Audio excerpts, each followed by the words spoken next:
Hey, welcome back, Mike. You know, Mike, I was reading something very interesting that really got me to thinking. That's dangerous. Boy, you better believe it. I was reading about individuals that have the ability to remember, have a photographic memory. And the problem is that when some of them, when they get to be 40, 50 years old, because they remember everything, all of a sudden, they have trouble staying in the here and now. Okay. We, I don't have a photographic memory. As a matter of fact, most of us don't. We have to, therefore, think differently. We have to rely upon our well, you prioritize memory, like, you know, last week I needed milk and bread or whatever at the store. I'm not keeping that. That gets flushed out. That's right. And we also have to rely upon our sixth sense. And that's where some individuals really have that gift and ability to channel in various different entities or individuals. And today, it is our fortunate experience to have back onto our program Magenta Pixie.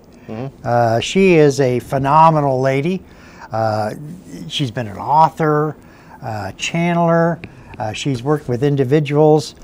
She has a latest book. Welcome. It is great to have you back, Magenta. Thank you so much, Patrick and Mike. Thank you for asking me back. Great to be here. Oh, I would imagine. You know, I know that you're always flooded with a lot of different thoughts from, help me again. You channel with the white-winged... The white-winged collective consciousness of 9. Yes, and those individuals help you to sort of focus in on some of the things as to how you can help other people. Yes. Yes. Okay. Would the 9 be people that who have incarnated, or are they a higher realm beings? Well, they've incarnated as me, so they are a future version of me, if you like, from a collective consciousness level, from a group soul level. Okay. So their incarnation would be me in the 3rd dimension. However, that would also go somewhat further when you look at unification. Then from one point of view, the 9 are everyone as well. And then the 9 would also be other incarnations that would be me. So in a linear sense, from my perspective, the 9 are me in the future. From their perspective, they are a consciousness that remains within this field of unity, this unified field that doesn't individualize. That consciousness that is the 9 only individualizes as a group soul structure, so 6th dimensional, when I communicate with them. So they individualize in order to communicate with me, because I give them individualization through my communication with them. Okay. When they're not in communication with me, then they would be beyond 6th dimensional and be more 11th dimensional, I guess, in this unified field. So they are incarnated as me and as other, in a linear sense, other aspects that are also me in different incarnations. But then when you look at the wider field beyond just the individual perspective, then they could be seen as everyone, but that's not the perspective they take when they're the 9, because everyone is the unified source. But the 9 know that they're source. They know that they are part of source and part of that sea of that oneness when they are not individualized in communication with me. So from that point of view, they would be source, so therefore they would be everyone. But from the point of view of individualization, they are me and I am them. I hope that makes sense. Yeah, I think you're very fortunate in the fact that, first of all, I don't think you have a photographic memory. I know I don't. So we rely upon that higher realm that really gives us focus and direction in our life. And Yeah, sorry, I would absolutely agree with everything you say. From our perspective, a photographic memory is very different to how we would think if we haven't got a photographic memory. But from the nine's point of view, what they would say is actually it's the same way of using the brain. However, it's perceived differently by different people.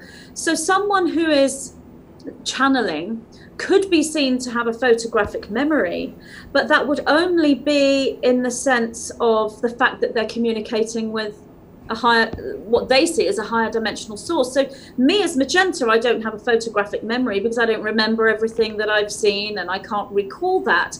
But I can do that through the nine, who have a wider perspective than I do.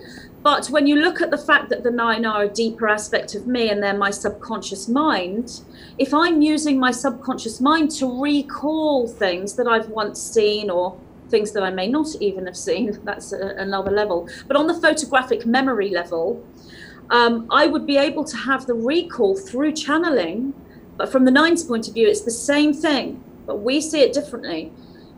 So how we use our brain, sort of, you know, sight, sound, hearing, all of those things we perceive as different. So, for example, in the spiritual movement, we might say we're a clairvoyant because we sense things and we see things in our mind, or we might be clairaudient because we hear things. So we perceive that is coming through our ears. But the nine would say this is actually all the same energy. It's the brain.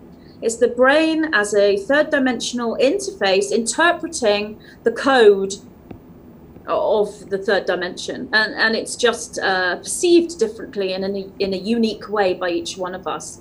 So from the point of view of what photographic memory means, no, I wouldn't have that. So with is this the third book that you've written? Yes. Okay. Yes. And I was trying to figure out what it meant.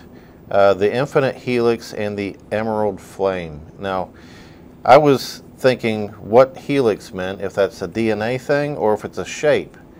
And shapes having coded messages, sort of like crop circles, you know, and if people want to relate to shapes as messages, you know, we have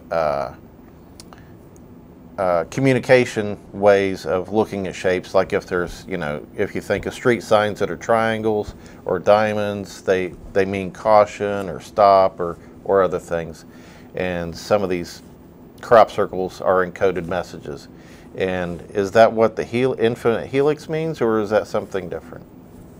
It is that, yes. The Infinite Helix, the helix is a geometric structure, so it can be seen as a shape. But it's the DNA because the DNA is a geometric structure. So the DNA is the shape. So the infinite, what that really means in the context of the teaching within this book is that you have the double helix, which is what the third dimensional individuals have, that we're all born with. This gives us this linear thinking. So when we have to have this in order to cope with decoding the code within the third dimension. So we have this linear thinking with the double helix.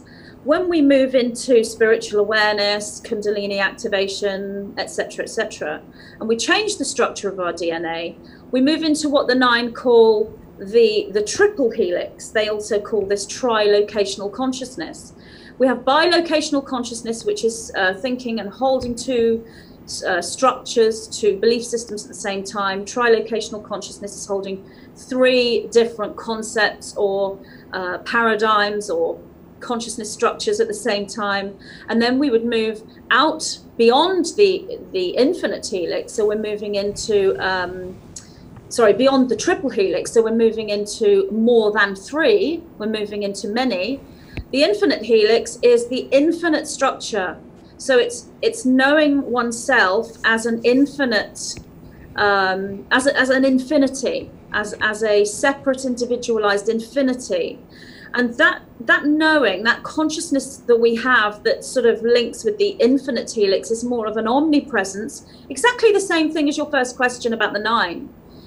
The infinite helix consciousness is the nine for me. That's where my infinite helix is. It's not here as me, as Magenta. That's the double helix and somewhat the triple helix. And then when I go into the beyond the triple helix and the infinite helix, I'm the 9. But it's all in us. It's all in our DNA structure. So the infinite helix is literally a DNA structure that is, so we have the double helix that's kind of 2, we have the triple helix that's 3, we have beyond that that's more, these etheric strands that come online within the DNA structure. The infinite helix is an infinite quantum structure that is made up of an infinite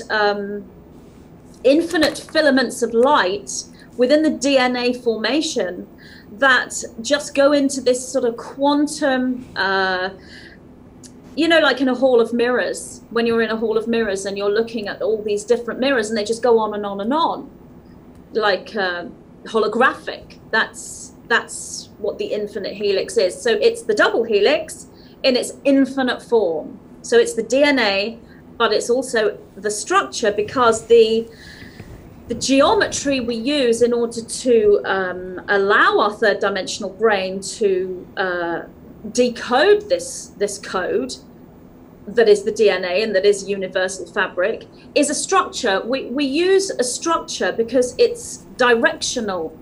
The third dimensional interface that is the human brain needs to have direction, because we think in a linear sense, because we're in linear time, which is the double helix. We're embracing all these different helices, if you like, within us, not just the one or the infinite. We're embracing all of them. So the third dimensional interface that is the brain perceives this code, which is an omnipresent paradigm, if you like. It's an omnipresent thinking, and within that, this triple consciousness, trilocational thinking, this multi-locational thinking. Many individuals can take that energy and have that knowing and hold it as an energy, but not be able to process it. And so what they're going to do when they go through this awakening is think, I have these thoughts, I have this knowing, I have this unity in my mind, and I can feel it, and it's in my heart, and it's in my chakras, and it's everywhere, but I don't know what it means. I don't know how to put it into words. It's simply there as an energy, and it's beautiful, and they can experience it, and one must experience it without having to put it into words. But there are those who do want to analyze. This is the indigo energy. They do want this put into words. I'm one of them. So one would try to make sense of this omnipresent, multi-locational, infinite helix energy. One does this through this interface that is the human brain, and one does this through direction. So up, down, forward, back, left, right, as in measurement. So the geometric structure is the formation of mind outside of the infinite helix, which isn't a structure. It has no structure. It is pure unity. We create the structure through needing to experience and analyze and understand that energy, and vice versa. The structure itself, the non-structure itself, which is source, 0 point, prime creator, etc., wishes to know itself. So it does that through creating the geometry, the structure for us here in the third dimension in linear time with the double helix to experience, to be able to pass back. So that's kind of where we are, and that's why we need direction, and that's why the 9 talk about you know, the geometric structure that is the infinite helix. It's the same thing as the DNA. It's on the front cover of the second book, Divine Architecture and the Starseed Template. So this structure here is a really, really simplified 2-dimensional version of the geometric structure that is just one directional code for individuals to be able to interpret this energy. That is also a 2-dimensional, very simple depiction of the DNA. This gets far more complicated when you start to work with it and analyze it. Can you move your book closer to your face? Sorry. No, that's all right. There we go. There we go. So that way people can, good, excellent. So that's the structure that I'm talking about, which is very simple. And this book, the second one that I channeled, is really about constructing this geometry. When you do this within mind, within consciousness, you're constructing it within the match, within the DNA. So you are activating the DNA, and you are, I mean, the DNA can activate without you using the structure. What you're doing is understanding the structure, and you are taking control of, not in a negative sense, in a positive sense. You become the one who steers one's own ship, if you like. You become conscious of that DNA. And then in this, the third book that you're asking about, the Infinite Helix and the Emerald Flame, this goes into working with that structure in a much deeper way, and understanding it in a much deeper way. And no, okay, you've talked about indigo, and in this book it says emerald. What do those, you talk about people, indigo children, or there's different ways to say that, and then emerald flame. What do those mean? Well, the indigo flame would relate to the third eye chakra, and the mind, the clairvoyance, the thought, the intelligence. So much more than that. It actually is a particular pattern. Each color is a pattern. Each color has a structure. So you could say the indigo flame would be the higher third eye, the activated pineal gland. But so these are a certain group of people who have that. Absolutely, yes. When I say everyone has the third eye, so everyone has the indigo energy, because everyone has the pineal gland in the third eye. Right. But there are individuals that have incarnated with the indigo energy that takes that sort of the energy that is the pineal gland in the third eye, which is clairvoyance, insight, and everything that goes with it. They've taken that as a structure within the whole. It's become a personality, if you like, that they incarnate with. And that personality is, I see through this, I see what is in alignment, I see truth, and I am here to do whatever I need to do with that truth, which is pretty much to bring it to the world. So the indigo energy is about change, about revolution, about the end of falsehoods and the beginning of truth in a third dimensional sense. It's an indigo wave, an indigo revolution, an indigo movement, an indigo uprising, and we're right in the middle of that right now. So the emerald flame would be the higher heart that is often spoken about. So the heart chakra, the emerald, the green. The reason why the nine speak of emerald rather than green, so we could call this the green ray. The green ray is the energy of the heart, and when the heart is activated and is in alignment with all the other energies within the other chakras, then one could call this the higher green ray or the higher heart. The reason why the nine talk about emerald is because the gemstone visualization. So if I ask you now to visualize the color green, so you're going to see a beautiful green. You've got green behind me and green within the book. So, the color green. And then I ask you to visualize an emerald green.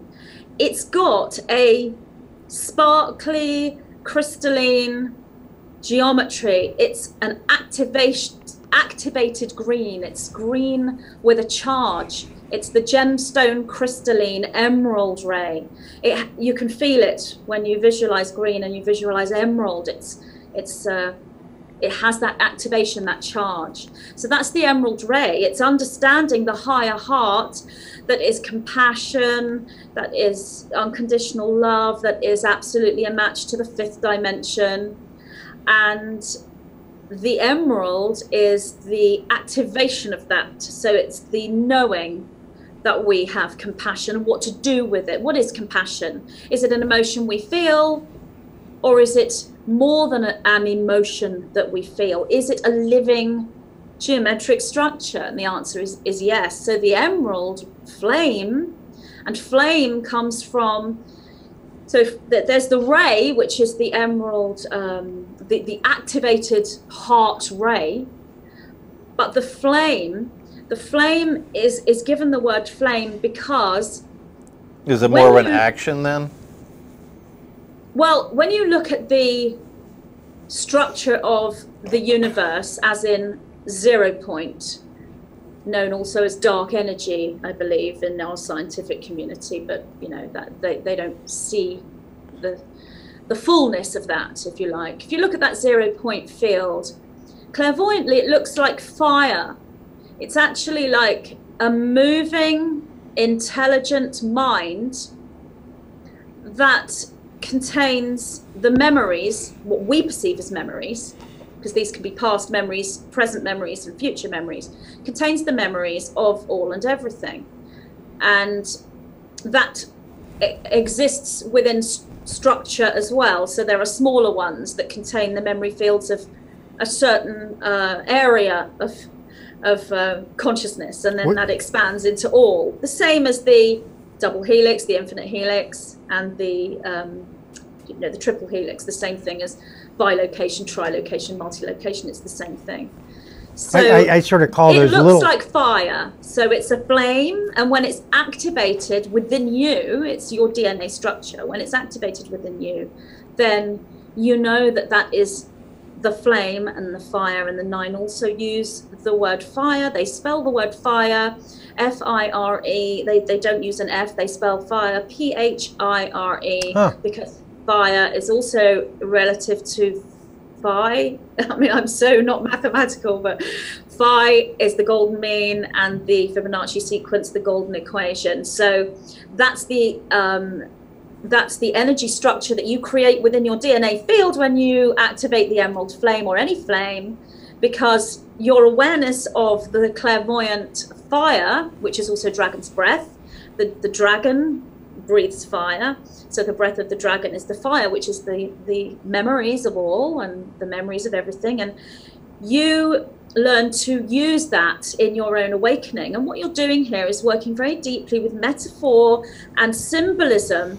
And the DNA activation and the light body respond to that which is in your mind and heart. And when that which is in your mind and heart is symbolism and picture and structure and visual, you create an energetic match within the DNA. So you work with the activation, which is ascension, this way. So that's the flame. It's interesting, Magenta. We as people have such a poor concept of God or the source, and through your work, you're really trying to also define that source of energy, and yes. You're sort of allowing individuals to not see God just as a loving entity, but it's much more than that.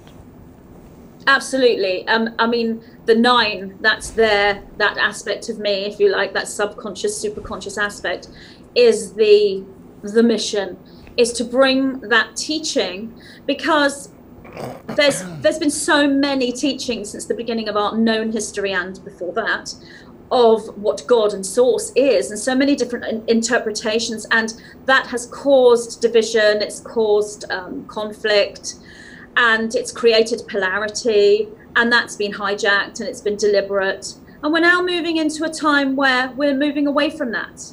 We're stopping the control, we're stopping the hijacking, we're moving into sovereignty, and therefore we are becoming sovereign within tying up all these belief systems and paradigms that the human race has had for millennia. We are tying all that up into our own unique way, creating our own unique pattern or paradigm, which is why I say that this structure here is just one.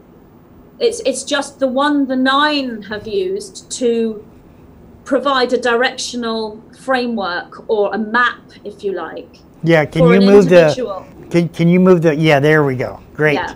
So it's just one structure, and what I'm saying here is the structure that you see in your mind, in your consciousness, in your imagination, or the structure that you feel, or however you work with that structure, the way it works with you is the right way. And the reason why the 9 use this particular structure is because it's very similar to the one that a great majority of starseeds have within them.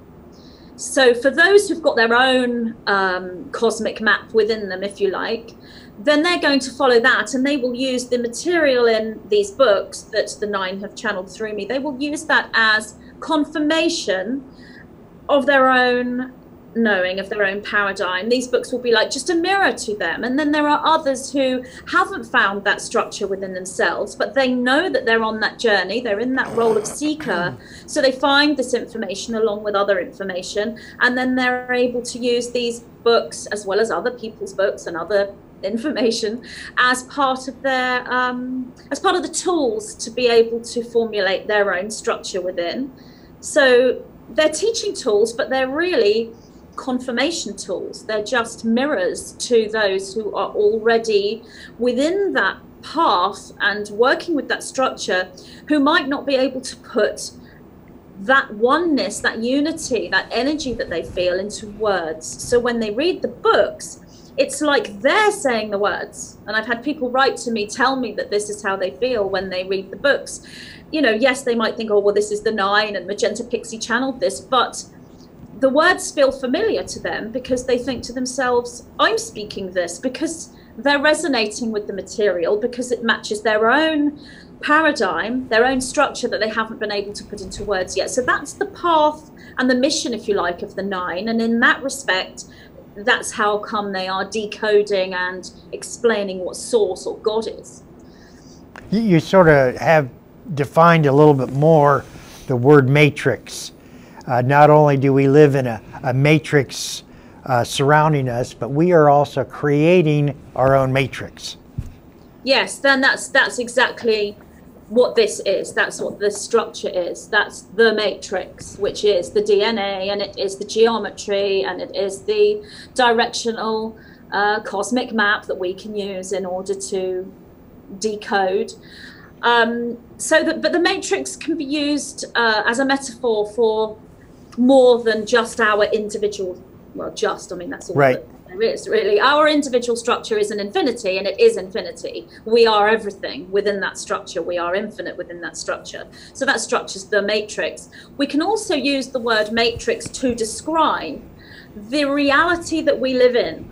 And that can be used in a negative sense and in a positive sense, because one can see the matrix as a control structure and a false created matrix. The 9 would call this the inverted, or actually somebody else mentioned the words inverted matrix to me in a question, and the 9 have used that ever since to explain that. And yes, it's true, there is a created matrix, an inverted matrix, where we have been hijacked, and that is still in place. However, it's nowhere near as strong as it was. No, absolutely nowhere near, but it's still there.